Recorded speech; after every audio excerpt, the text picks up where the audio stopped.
Hey everybody, how you doing today? I hope I'm live. I just hit the button, so hopefully. So today I wanted to talk to you about basically all the times over the past, my lifetime, where people who are immigrating here seem to bring their foreign conflicts to Canada. And I've noticed that that's been happening more and more lately, and I think that a lot of people have noticed that. We've noticed that with all the protests that are happening, but that's not the only thing. For example, not long ago, there was a shooting, actually this week, in Victoria, or outside Victoria in Colwood. So that was, and that was I think a foreign issue. Now, we're going to go over that in just a bit here. I know a lot of people are probably wondering why I'm not talking about the Singh Trudeau breakup, but I'll be doing a video on that later. I like to keep these podcasts to one topic if possible, but maybe we'll talk about that a little later if this topic doesn't go too long. But yeah, let me know who's out there, if anybody's tuned in, if I am live. I don't know if I am live or not. So yeah, let me know. So first, I think maybe I will play a basically, I'll go over the news, or the news release that I'm talking about here. On Monday, September 2nd, 2024, at approximately 1:15 a.m., West Shore RCMP were called to the 3300 block of Ravenwood Road in Colwood for a report of gunshots and 2 vehicles on fire. On arrival, police located 2 vehicles on fire, and I don't actually think that's playing. I don't know why. I think, yeah. So, yeah, I don't think the audio on that was playing. So basically I filmed that earlier, but I will just go and bring up the news release that I'm talking about. So it was...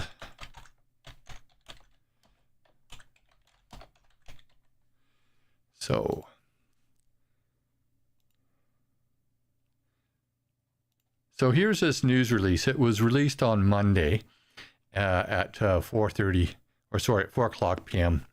And this basically came about police investigate reports of gunshot and suspected arson.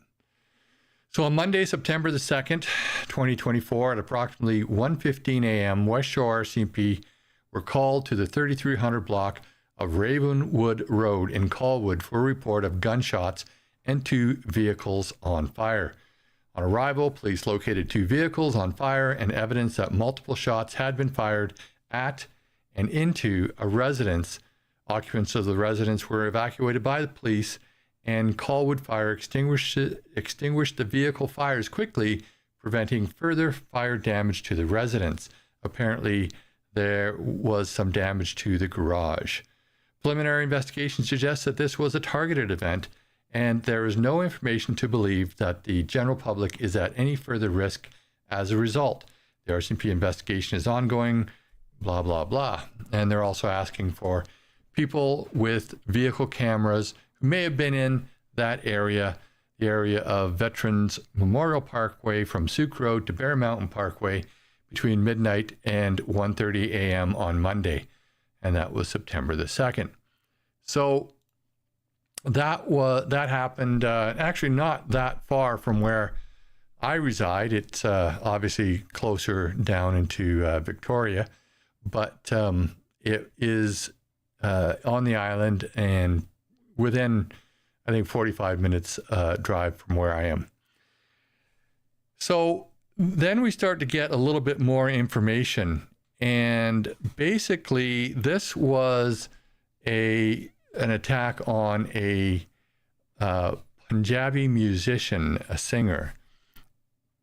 And we have here that and this is from New Delhi, that the Lawrence Brisnall gang has claimed responsibility.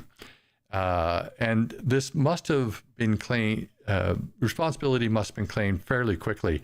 So this got around the world because this was from, I believe I took this from the India Times, or the Times India. And they took responsibility for the shots outside of popular Punjabi singer A.P. Dhillon's residence. It says in Vancouver, but it was obviously on Vancouver Island, so near Victoria.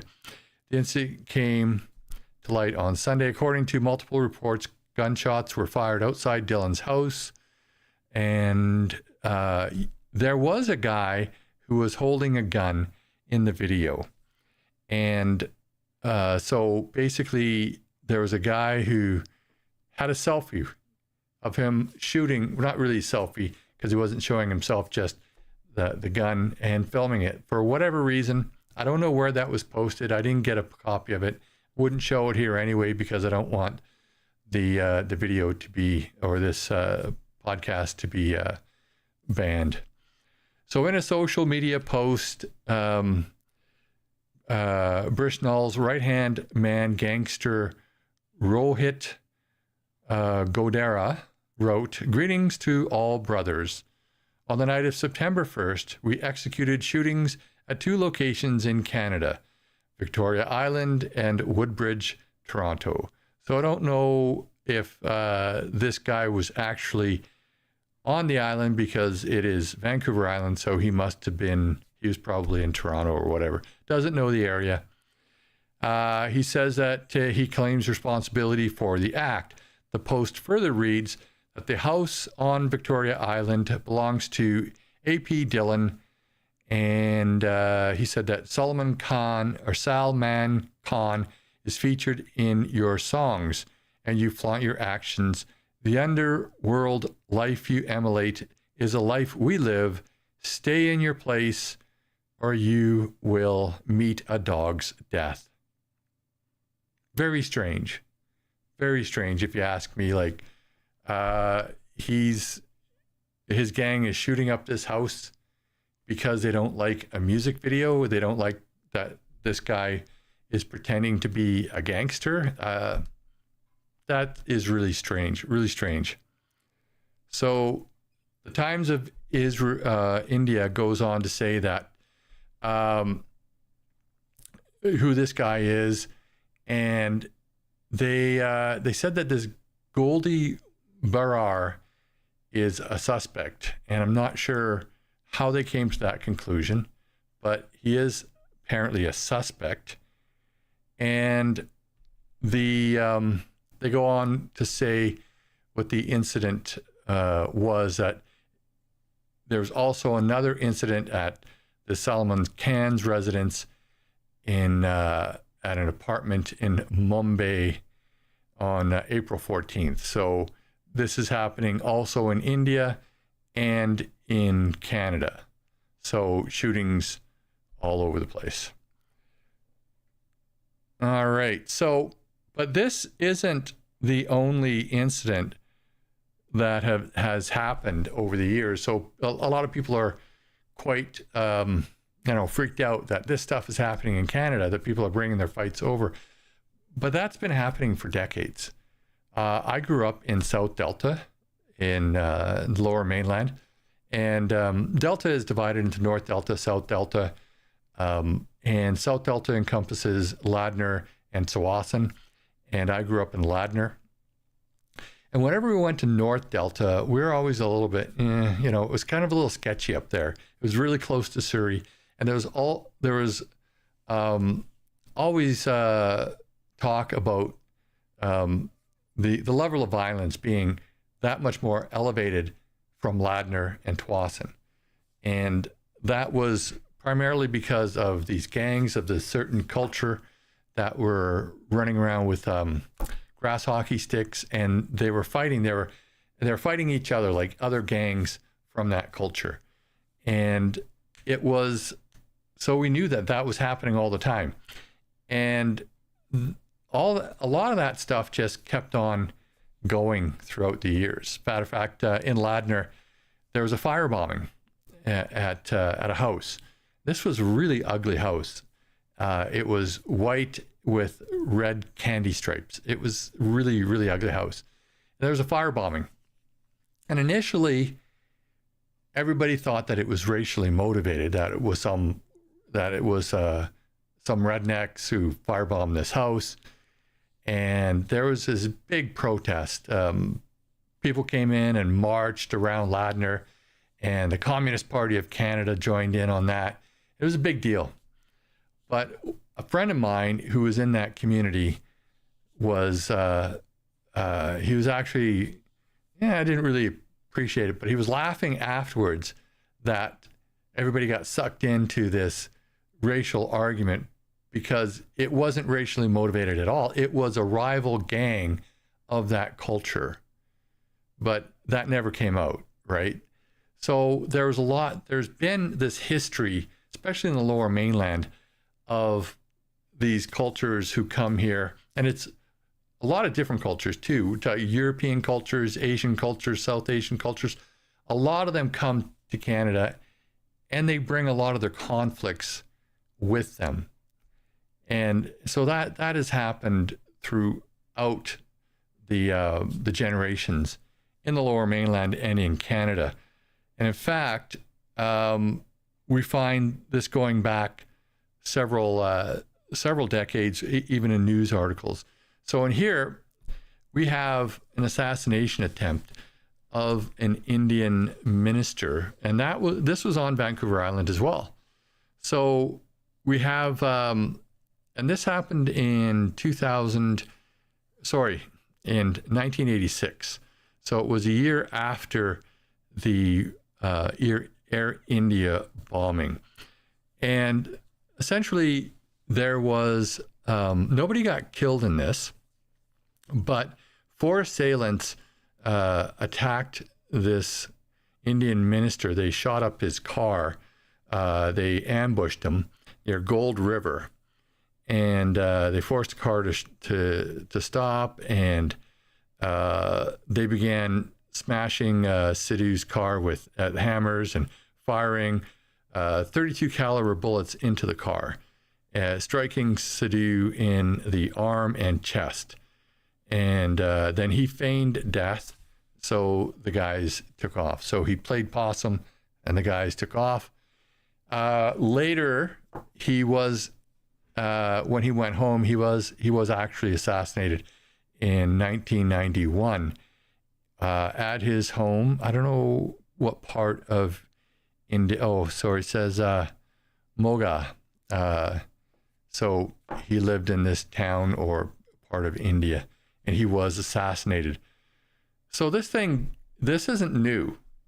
What's happening here really isn't new.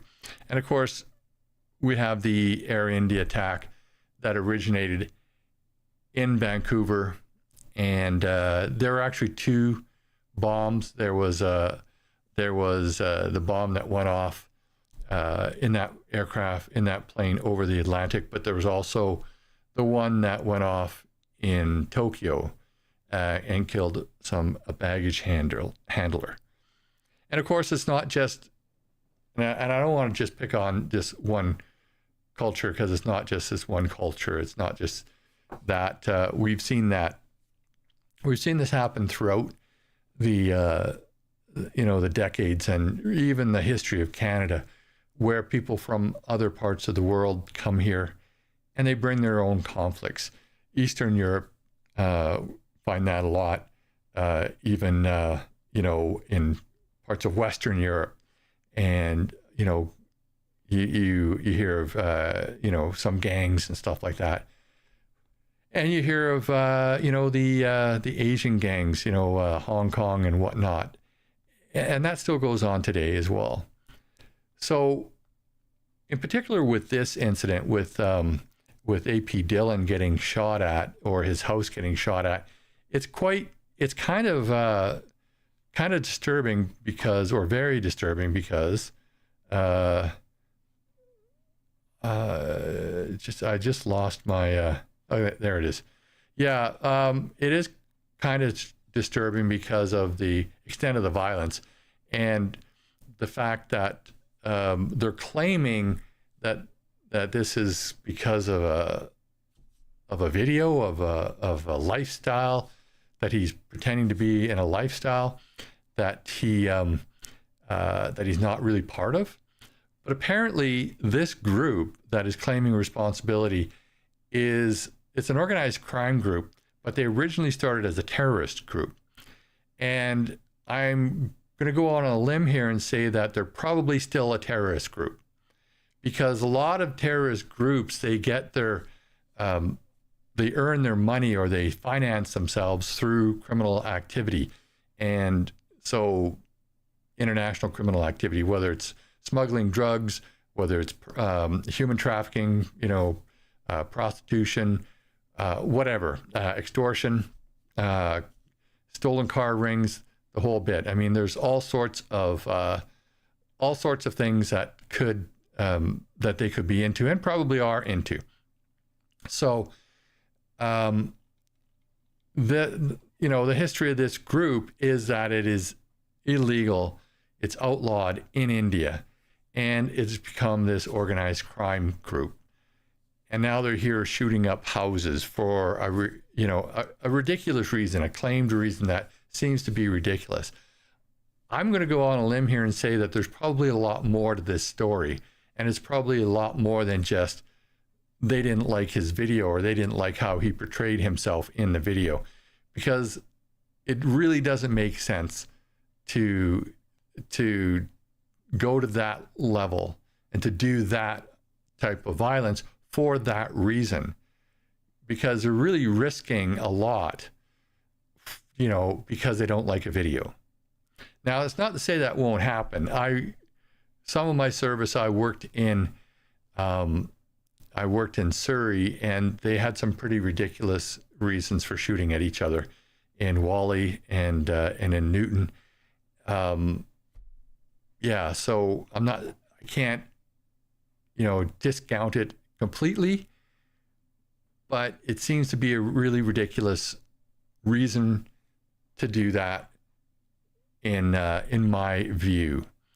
So that, brings up a lot of these other things that are happening, all these protests across Canada. Why are we even allowing these protests? I believe in civil protest. If you do it in a nonviolent manner and you've got a reason to protest, stand up, make your voices heard, I think that's great. But I also think that if you're new to the country, if you're not a citizen, then why are you here? Why are you protesting? If you don't like what's going on here, you do have an option of leaving, so you still have the right to protest, and I'm not saying you shouldn't, but if things are so bad here, like, what is it like? Is it worse back where you come from? So I don't get it. Like, why are you protesting? Like all these protests, I don't know if they're still going on in Ottawa. I've stopped paying attention to that.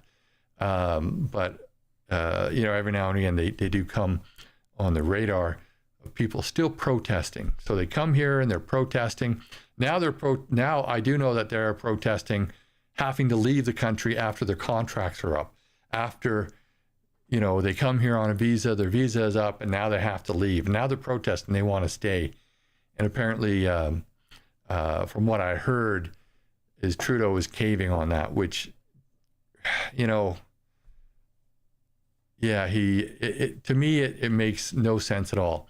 If you have no lawful authority to be here, then you really shouldn't be protesting. We should just pack you up and send you on your way. You don't have reason to be here. You're not legally here, or you're not here legally, and you start to protest. go home, like ship them off.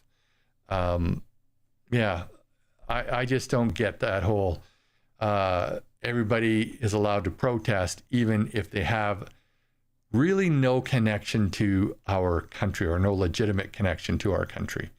If you don't have a legitimate connection and you don't like it here, you should probably leave. That's just what I think about that. And you know, I guess there's not a whole lot else to say about that. So maybe we will talk about some of the other things that are going on, because the protests and this bringing your wars from your other country, it's been happening for years. It's just not right, and we should send these people back. If you're bringing your conflict from another country to Canada, as far as I'm concerned, when we catch you, out you go. Now, apparently the guy who is the suspect in this Goldie Brar, or whatever his name is, apparently he is wanted in India. So if he's in Canada, he's probably here illegally. Now, actually, maybe to stay on this topic for another story of mine, a personal story of that I was involved with, is we don't send people back that we should send back. I stopped this one guy for impaired driving, and I was charging him with impaired driving. It was nothing out of the ordinary. You know, it was kind of a routine impaired driving. And he was from this particular country, and he starts begging me not to charge him because they're going to deport him. And I said, you know, they're probably not going to deport you. It's an impaired driving. You know, I'm thinking in my mind, well, we should deport him, but I'm thinking, well, but I'm telling him because I don't think that they're going to deport him over this. You know, they're probably not going to deport you. And he says, no, they're going to deport me. They're going to send me back. And when I get back, they're going to kill me. What? I'm like, what are you talking about? They're going to kill you.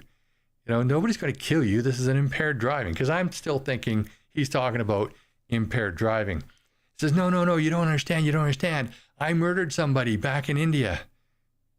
I'm like, what? This guy just confessed to murder to me. I didn't ask any questions.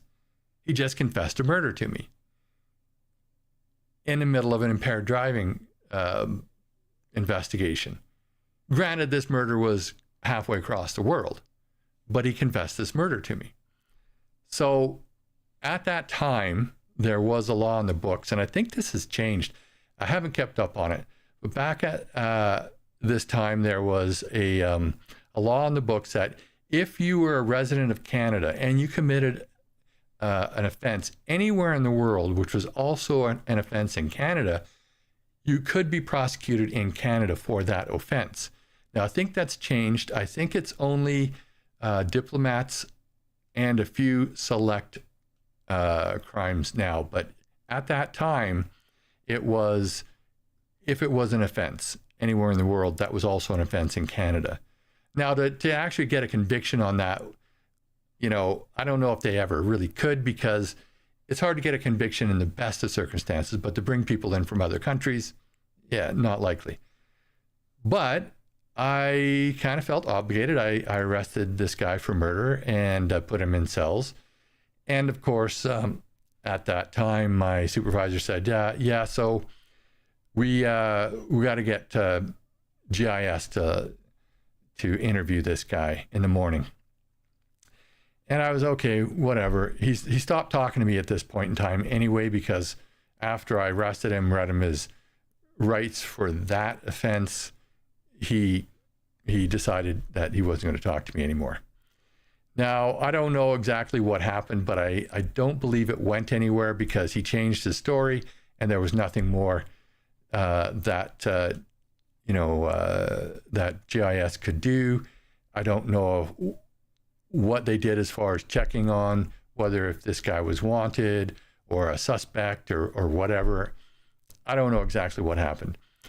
But the point is, we're letting in people, and without a lot of vetting.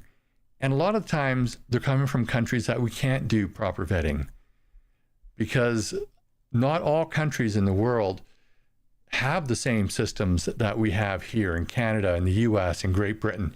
And I would even say in Great Britain and Europe, they might not have the same, compatible or ability to share information with us. But we see that with those two guys who came in from the Middle East, and they plotted that terrorist attack in Toronto. They were not properly vetted, and we actually had to get that information from French intelligence. So they're bringing their war here. They brought their war here. This guy, whoever shot up the AP Dhillon's house, they brought their war here. You know, the guys who attacked the Indian minister, the guys who blew up the Air India plane. And by the way, I think there was only one guy ever prosecuted for that, and he's already been let out of jail. And it was, I think, I could be wrong. I might be wrong, so correct me if I'm wrong, but I think that was the bomb maker.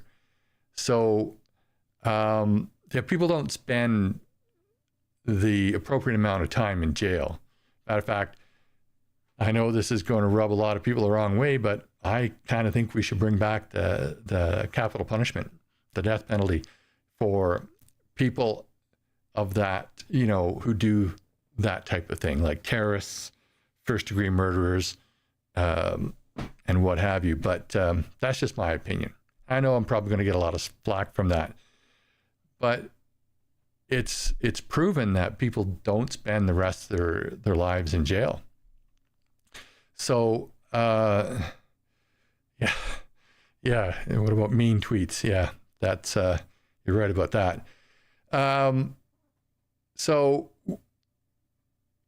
I think that we should basically, we got to do a better job of vetting, but we should also send these people back as soon as they start to bring their wars over here, even in the sense of these gangs of kids who, a friend of mine, her son was beat up on public transportation in Calgary by a gang from the Middle East.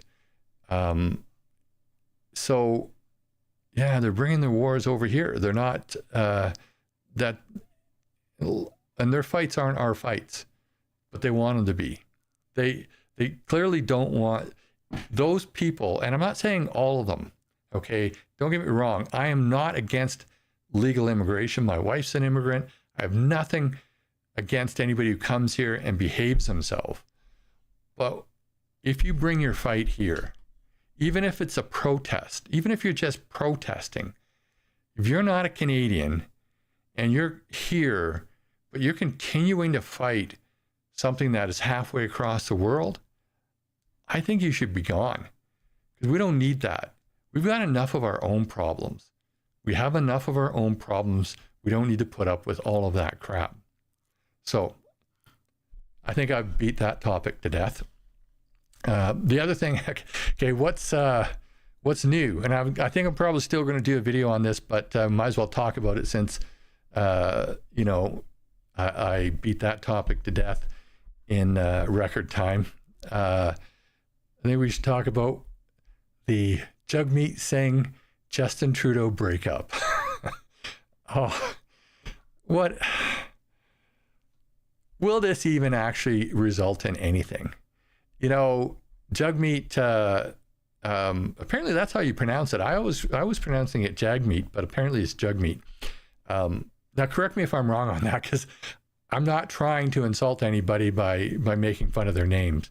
But apparently, and I actually just saw a video before going live of Vasi interviewing him, and he's hinting that he could call an election because it's in his hands, and he's hinting that. I don't think he will, though. I think that's all a bluff.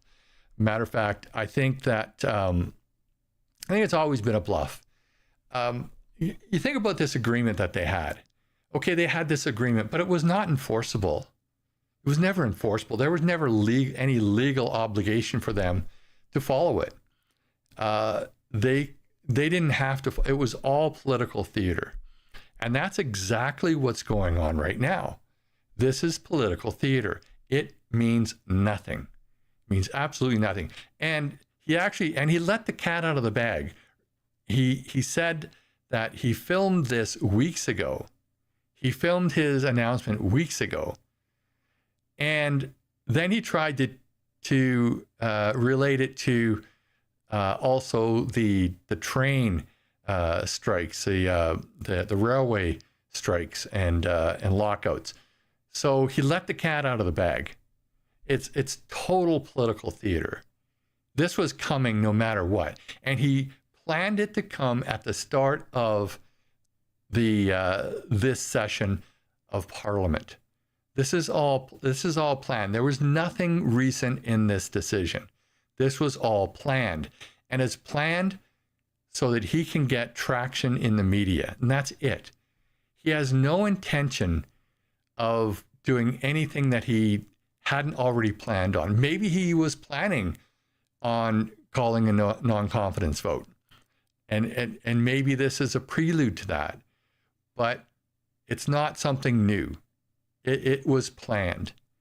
It was planned well in advance, and so I think that he is still trying to.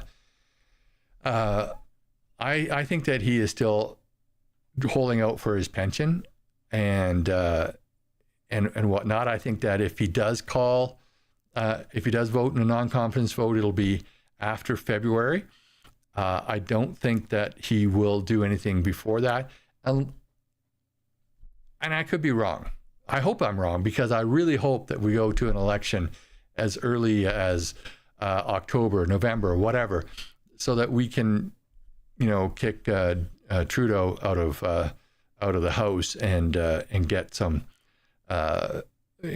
really good policies in there. In fact, it would be great, I think, for both of our economies if both Pierre was in power here and Trump was in power down in the States. And I know a whole lot of people don't like Trump.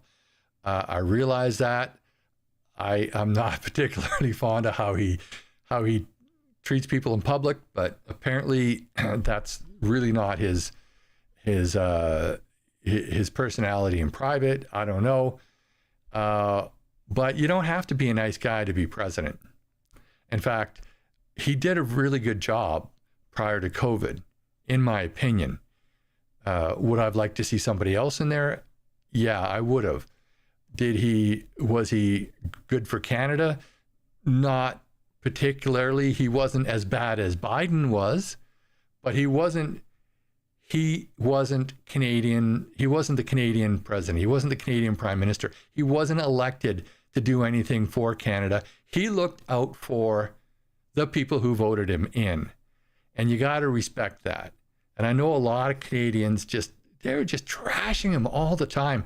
A lot of people I know are just trashing him all the time because,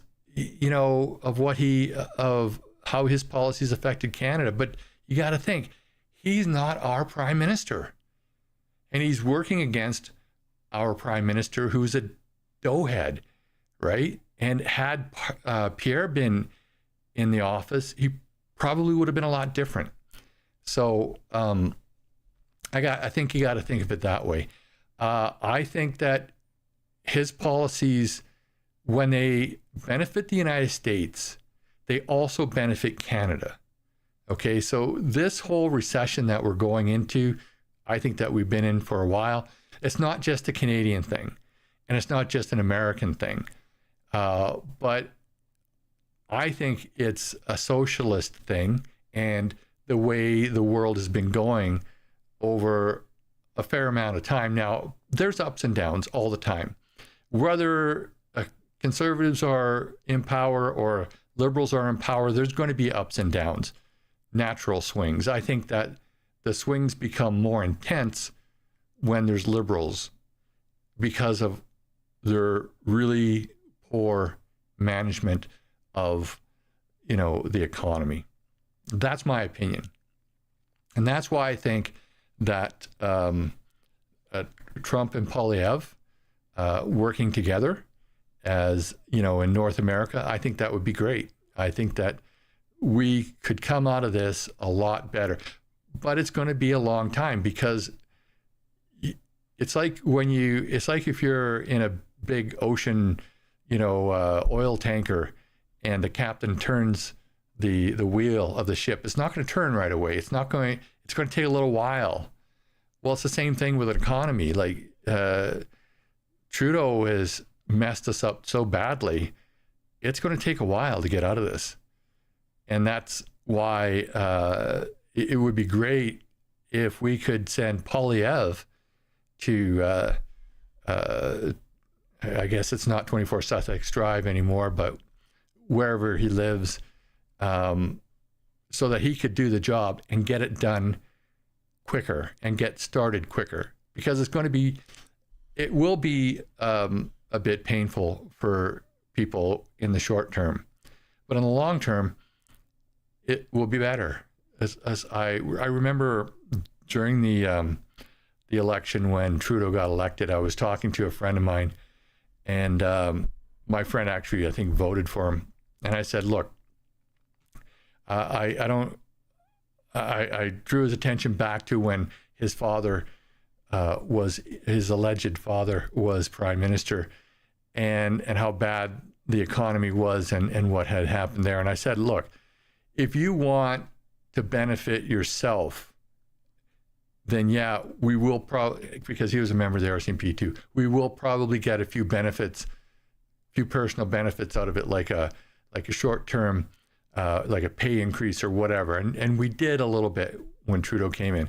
But if you want to damage the country, you will damage the country and hurt yourself in the long run by voting for him.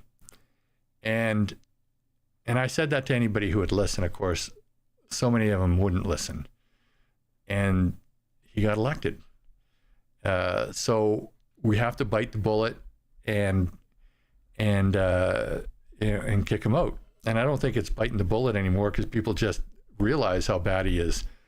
So will this mean anything? Will he, Jagmeet, actually vote non-confidence? I don't know, but I'm assuming that if I was a betting man, which I am not, my wife does all that, and I've, won't go there, but I would, if I was a betting man, I would lay money on Jagmeet playing his cards a certain way, and that way I believe he won't do anything until February.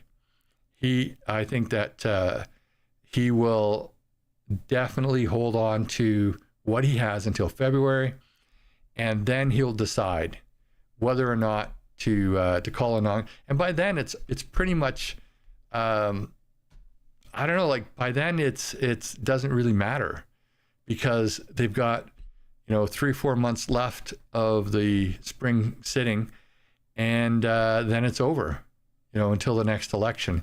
So he's going to wait, and he's not, in my opinion, it's not going to make any difference at all. And in my opinion, it never did, because there was no legal obligation for him. It was just a gentleman's agreement, although I wouldn't really call him nor Trudeau gentlemen with the way they've treated the country, but it was a gentleman's agreement, and that was it.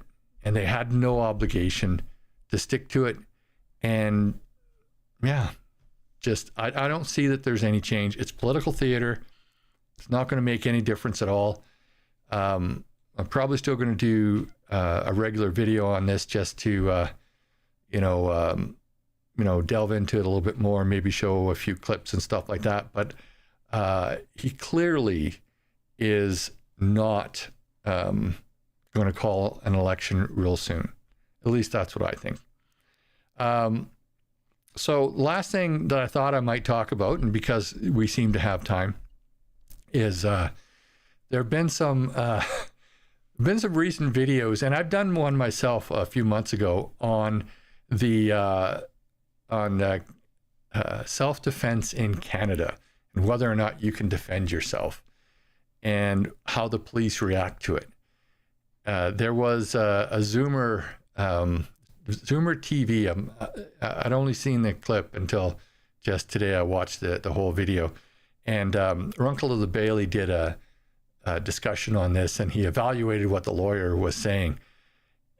And basically, it's they showed this clip, and I plan on doing a video on this as well because I'll show the clip. I don't have the clip set up for it, but this guy, a store clerk, was on duty, and somebody comes in with a baseball bat, and they struggle over it, and the store clerk gets the bat, and then he follows the guy out and lays a beating on this guy with this bat. And the question was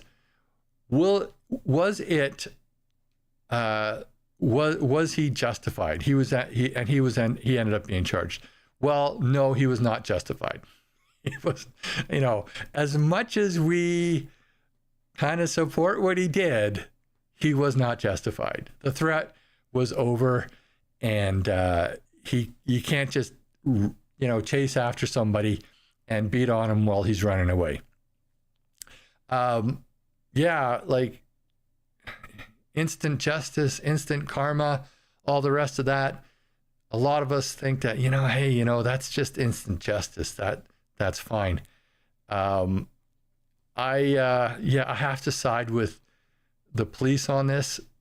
It was obvious that he was not justified at that point. Now, I hope he doesn't get too much for it. Maybe, suspended sentence, a conditional discharge, that kind of thing. So, because really, he was worked up. He had just been, they just tried to rob him. They threatened him with a bat. I think the guy got what he deserved. But by law, he was not justified. But what if somebody comes into your house in the middle of the night and threatens you? Well, you can defend yourself, but you will, if you kill somebody, you will probably face charges. Okay?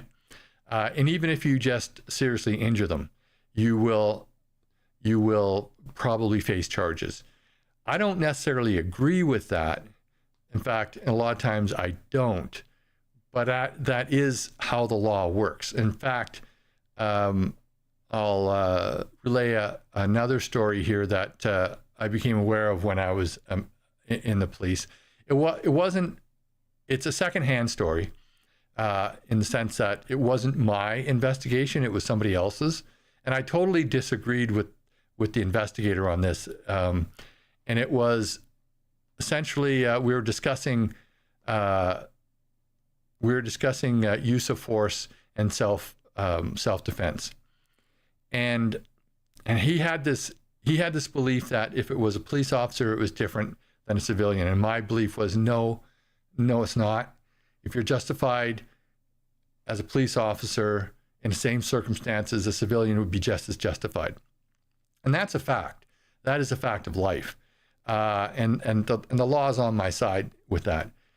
And then he told me this story about one of his investigations. And the story was, and I disagreed with him totally, because he ended up recommending charges against this guy. And I says, I wouldn't recommend charges against that guy. And the situation was this. There were two guys at a party, a house party. And one guy starts wailing on the other guy, beating the crap out of him. And the guy who's getting the crap beat out of him doesn't want to fight. Maybe he can't fight. Maybe he's like just not capable of, getting into it with this guy. So he's backing away. He's saying, I don't want to fight you. I don't want to fight you. Stop hitting me, whatever. And he's being attacked, and he's being pushed into this corner. And he ends up in the kitchen against the sink. Somehow he reaches back, doesn't even look, but he's got a knife in his hand, and he blindly thrusts this knife out and kills the guy. I said, well, you've got this household full of people saying the guy didn't want to fight. the guy was being beat up something fierce, and he was saying he didn't want to fight, and he was in fear for his life, or something like that. He didn't want to engage this guy. He didn't want to fight them, and he didn't intend to kill him. He was doing this in self-defense. I wouldn't have recommended charges. And this constable was just totally adamant that no, this was the right thing to do. He deserved to be charged. And when you have a situation like that, it's always for the courts to decide. And no, it's not. It isn't. And I told him, no, it's not. We're the first filter. We were the first filter. We don't think that it should be charged, then we shouldn't recommend charges. Now, in Alberta at that time, the police laid charges. I don't know if they do anymore. This was over, I left Alberta in 2002, so that was quite some time ago. But for anything that was homicide, that was all laid by the Crown. Okay, so the Crown did that. And the Crown does have this opinion that if there's a homicide, if there's any indication that it's a culpable homicide, that they will charge and let the courts figure it out. But that, in my belief, is totally wrong, because when you swear the information, you're swearing that you have reasonable probable grounds to believe that an offense has been committed, and that you believe. Okay, so and that you believe is very, very important. So not only do you have to have reasonable probable grounds that it happened, but you have to believe it happened. And my argument was, no, you're the first filter. We're the first filter in that process, and we shouldn't be recommending charges if it doesn't look like the person is guilty. And sometimes that's subjective, but most times it's objective. And as a result, and he said, well, the guy pled guilty to manslaughter. Says, that doesn't mean he really should have been charged. Maybe there's more to the story, because as I said, I was getting it secondhand. I was getting it from the investigator, and nobody ever tells you the whole details. And no matter, even if you're taking a statement off of somebody, very rarely do you get all of the details up front. A lot of times you really have to dig for them. And when somebody is telling you a story that may have happened a few years back, you don't get all the details. So maybe there was more to it. But based on what he told me, I don't believe that there should have been a charge. And I think that in places like the United States, there probably wouldn't have been. Because in Canada, if you harm or kill somebody in self-defense, you're likely going to be charged and have to defend that in court.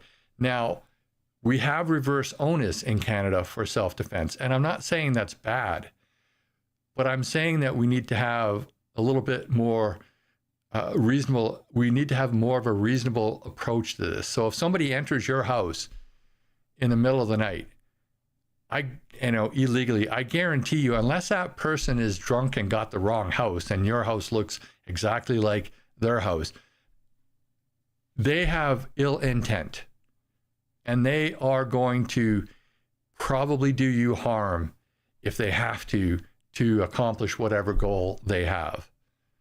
So in my opinion, we should be more like the US in that sense. And not that I agree with just blasting away at people, but what I'm saying is, if it so happens that you use force against somebody who's broken into your house in the middle of the night, who's threatening you, in my opinion, we should go with,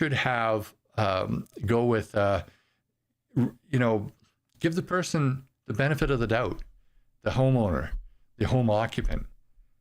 If it comes out later that no, they invited the person in and then they set it up to look like something else, okay, we can figure that out.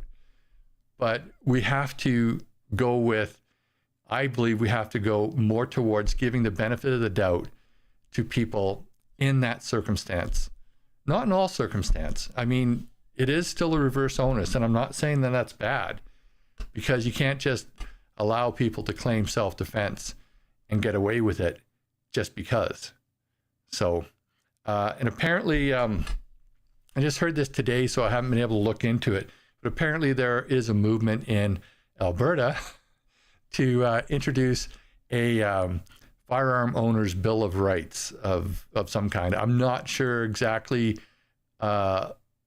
what it entails, but it would be very interesting, and I'm going to try and look into that. I want to see exactly what is proposed. I can't see anything like that really moving forward, especially on a federal level, because of just how left-wing we are, and just how out of whack we are with those types of issues. But yeah, so Mike says, yeah, safe storage regulations makes it impossible to get your firearm to protect yourself. And this is true. And in Canada also, this is one thing that I used to argue with people all the time at work. The police will see, if you say you have something for protection, a knife or whatever for protection, the police will seize it as a weapon that's dangerous to the public peace. And I always disagreed with that. And I didn't do that. Now, it would obviously it would depend if the guy was a criminal anyway, if he was living in that kind of shady lifestyle, then yeah, I would, because I know that that's not the case. It's not for defensive purposes. It's for offensive purposes.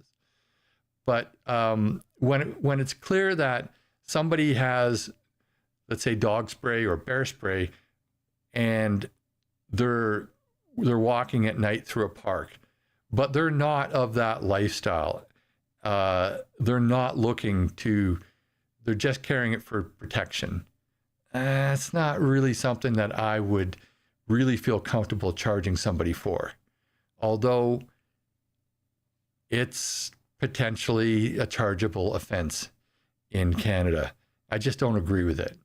So those types of things, I think, really have to be looked at. Yeah, if a person's a criminal, then as far as I'm concerned, they shouldn't have the right to have a weapon for protection. But if a person is not a criminal, if they're a law-abiding citizen, and they just feel ill at ease walking through a park at night or walking to their car after a shift and through a parkade, to have some pepper spray on them, to have even a knife on them. And I would go so far as, you know what? Second Amendment, bring it to Canada. Allow people who are properly vetted and trained, because we do have licensing in Canada, allow them to carry. I don't see a problem with that. Because we have I don't like the system that they have in the States where just anybody can carry in certain states, as long as they don't have a criminal record. Well, what if they just don't have a criminal record because they haven't yet been caught, right? And I don't like that. But I do like the fact that licensed people who have been trained and who have been vetted and who are not crazy, I don't have a problem with that. Because they're carrying it for protection, not offensive purposes. And when you get into certain states, you see the difference between certain states compared to each other, whereas you have very liberal states in the political sense, but they don't allow the carrying of firearms. And oftentimes they have a higher violent crime rate than the more conservative states that have more liberal firearm laws. They have lower crime rates. So the bottom line is, it's not about the access to the firearm. It's about social conditions. And,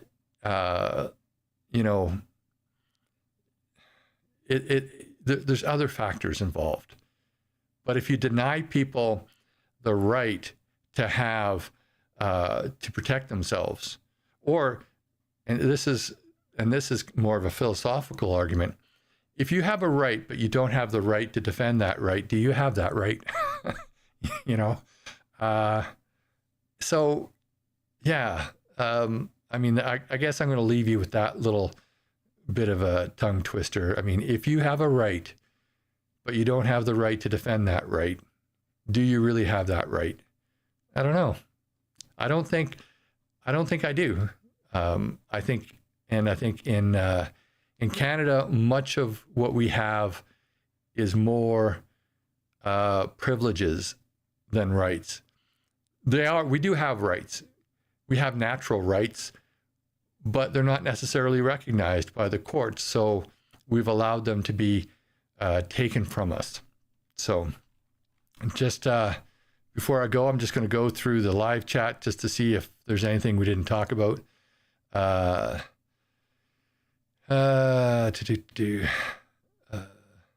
machete thing was crazy. The machete thing, which one was that? I probably talked about this before, but there's been so much. The machete thing. Yeah, there's one of the things that I find is there, and there are certain cultures like this as well, is they have more of a tendency to use knives and machetes and stuff like that. So it's you might be talking about the two people in Toronto that I talked about who are planning that terrorist attack. I don't know, but yeah, it's just crazy. But you know, go figure. Can't get a work permit in Canada, but you can get a gun. Go figure. Yeah, Michael, that's true. Like, all the gun laws that we have aren't going to stop the criminals from getting them. They're just not. I agree with licensing. That's about the only thing I do agree with. And not just because I teach the course. I would agree with it even if I didn't teach the course. So if you're on Vancouver Island and you need the course, look me up. Link in the description. But seriously, you know, I agree with the licensing aspect of it. And I think it does keep firearms away from some people. I think it's better than doing a background check every time you have to go and buy a gun, because it makes it easier in that sense. But yeah, talk about the price of plane tickets. Yeah. Don't obey the law, kick them out, send them back, buy them a parachute. Like I said before. Yeah. So Jugmeat wants to be the prime minister, and he keeps on this thing about he thinks he's gonna run for PM. Yes, yeah, he is running for the prime minister to be prime minister. But I don't even think he's that delusional to think that he could be prime minister. I mean, in what universe would that even happen? I don't think that's possible. Yeah, and Michael says that absolutely, if it would have been, he would have called the election if he is serious about that. He would have been called that already. Glad to hear. I can't pronounce your name. I'm sorry, Mizrahi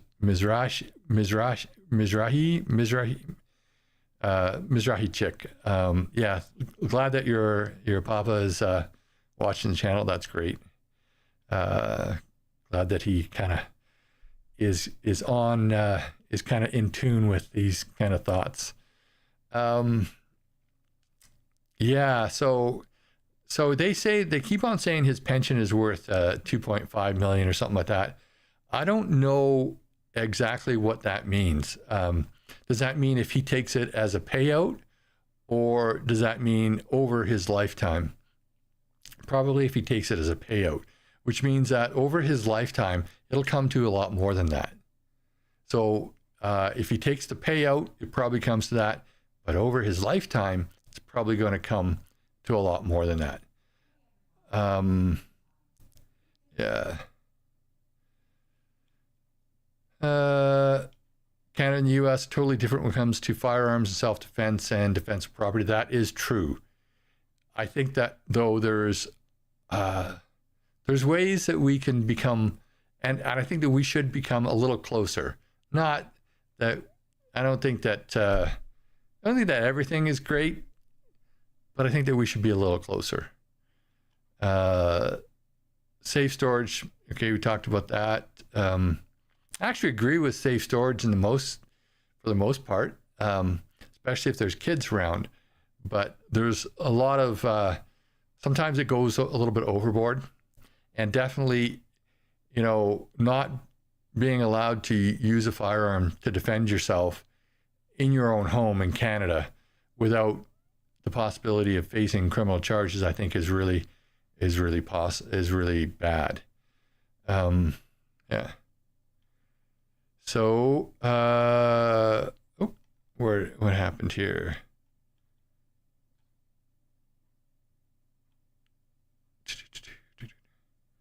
Okay. Yeah, right to MAID. Yeah, give all the criminals option for MAID. Vancouver hacked offhand. Okay, is that so? There was a machete attack in Vancouver. Okay, killed one a day or two ago. Okay, actually, I think I heard about that, but just peripherally, because I've been busy working on the house, and that's why I'm not putting up as many videos as I do. But anyway, yeah, thanks for tuning in. And again, I do have links to my other social media in the description. And I also have, I do teach the Canadian Firearm Safety course. That wasn't a joke. If you're on the island, or if you're going to be on the island and you want to take a course, it's 2 days. Actually, I try to have a lot of fun during the course when I teach it. And yeah, look me up. You can check it out on my website, link in the description, and send me a message, and we can hook you up with the course. Other than that, I'll leave you for another week. Hopefully, I'll get around to putting up some videos this week, because I know I've been so busy. I've been lax in that department, but I'm going to try.